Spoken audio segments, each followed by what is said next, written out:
Ready. শুরু হচ্ছে আমাদের যাত্রা পাহাড়ের উদ্দেশ্যে। ওই দূর দিগন্তে পাহাড়, আমরা আছি আপনাদের সাথে, চলুন।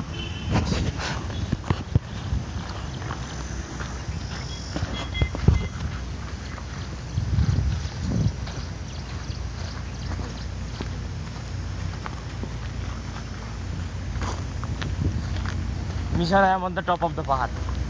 হ্যাঁ, টপ অফ দ্য পাহাড়ে আমরা উঠবো, এখানেই রাখছি। খোদা হাফেজ। আমাদের সাথে আছেন দেখি আমাদের সাথে আছেন একবার জয় করা, ইতিমধ্যে একবার জয় করেছেন, যিনি একটু দেখতে চাই মুখটা, সাজ্জাদ হোসেন সজল। আরেকজন আছেন, দেখি মুখটা, সামিন্দ্র সাহা সূর্য। নামটা আর ওই আমাদের সাথে আছেন দুর্বার হরে পার্থ ফ্রম বাংলাদেশ। তোরা কি ভুটান থেকে আইছস? আরে এটা তো জানে না।